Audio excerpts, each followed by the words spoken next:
mean, J. Cole actually dropped a pretty good project. There's some songs on it was cool. that I liked. But look, I've been very vocal. I called this the worst rap battle of all time. I said J. Cole apologized to Kendrick faster than Diddy paid Cassie. Pretty much. I said that J. Cole just announced that he's changing his name to J. Fold. Oh. He'll start using the phrase Fold World for all future songs. He's also changed the name of his next album to The Envelope. And this is what I said that actually went viral. I said, for everyone thinking that J. Cole apologizing for making the Kendrick diss song is no big deal, think about this. Think about Nas apologizing to Jay-Z after he dropped Ether. Tupac apologizing to Biggie for Hit 'Em Up.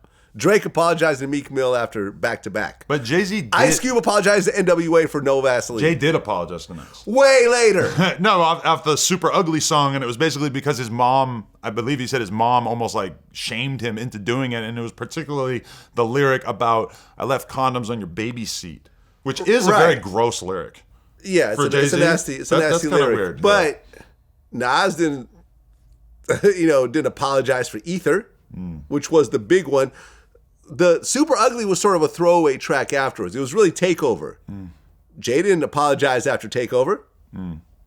Right? They would keep going to the Young Dolph disses and everything else like that. You just got to basically stand on your shit. Listen, and I said I'm all for growth and maturity, but this is hip-hop, which is birth and competition. J. Cole's been talking shit about being a top-tier rapper for a decade now, but when push came to shove, he folded. And listen, you look at hip-hop, it was like, yo, I'm the best. I'm rap better than you. The DJs, I can cut and scratch better than you. Breakdancing, you compete in breakdancing. Hip-hop is based on competition. In fact, I remember I talked to Melly Mel about this. Before the message, it was rappers talking about rapping. Out-rapping the other rappers. From Busy B, Cool Mo D, KRS-One dissed the whole Queens, the entire borough with millions of people. Like, this is what hip-hop is based on. And you've been talking all this shit for all these years, J. Cole. You have not been a happy, I get along with everyone type rapper. You the shit. Everyone's worse than me. Whatever else. Someone clearly of your level said, they put it out there. And you responded. You didn't have to respond. And look what happened. I don't know. I'm not feeling it.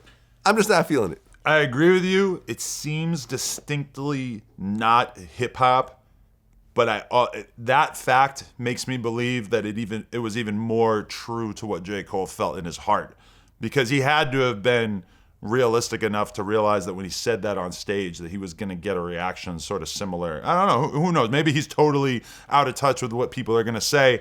But to me, if I'm J. Cole and I apologize right after putting out that song, I'm expecting to get the exact response that Academics and Maul and all these different people had, and basically what you're saying. Yeah.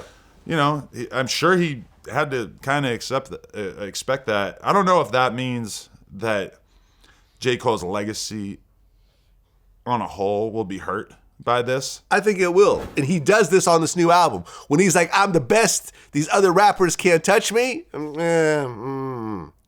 All of those types of lyrics are all thrown out the window now.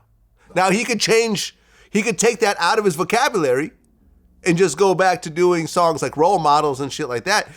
No one's going to say he doesn't have a great body of work. He does. I'm a J. Cole fan. I listen to his albums. But in the same way that Tekashi can no longer be a gangster in his records, J. Cole can't say he's the best MC on his records.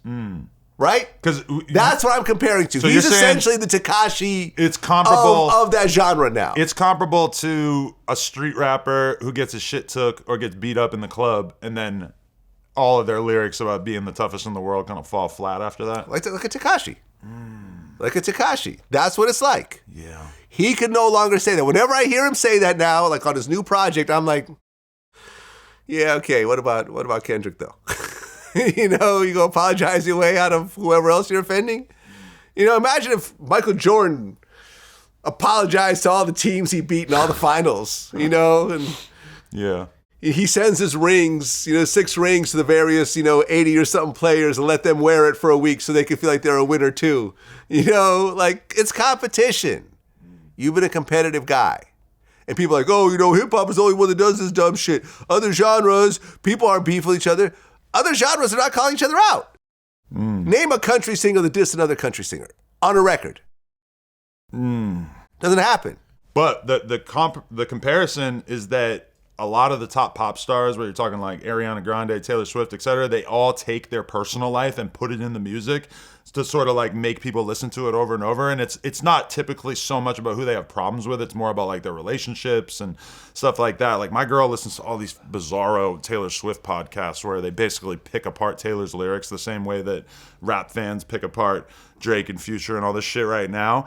And if anything, I think it adds a shitload of like repeat value to those projects. And that's why I think that somebody like Drake, he realizes that. And that's why his most recent project is full of like random Rihanna disses and shit. It's like, you know, he's really giving you something to go through and to make reaction videos about and to commentate upon. So I don't know. I feel like I also just wanted to mention that my favorite moment on the whole Future Metro Boomin album is right after Kendrick's verse where he slams Drake.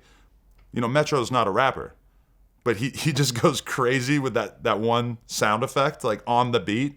It's just like like I just have this mental image of Metro just like smashing buttons in the studio, just being like, "Yeah, Drake, you bitch, fuck you." Like he can't rap, so he got to like kind of let it out that way, which I think that's pretty amazing. Yeah, I mean, look, that's a sample of Rodney O and Joe Cooley, Everlasting Bass. Okay. For everyone who doesn't know that, go back and listen to the song. Metro didn't really do a lot of production. That was really? basically a record button song. Like it's the exact same beat. Like he just chopped up an existing classic West Coast song. Oh, okay. And then he added the Eazy-E intro. I think that's why which Whack 100 is claiming he's responsible for. That's Michelle A. But that he was the one who was able to get Eazy-E's family to sign off on that sample. Okay, maybe. Yeah, I mean, Whack is in the mix for shit. I wouldn't doubt it. Yeah, I mean, but that didn't really add much to the song. I mean, if that was there or not there, it's like, you know, that's cool. Probably true.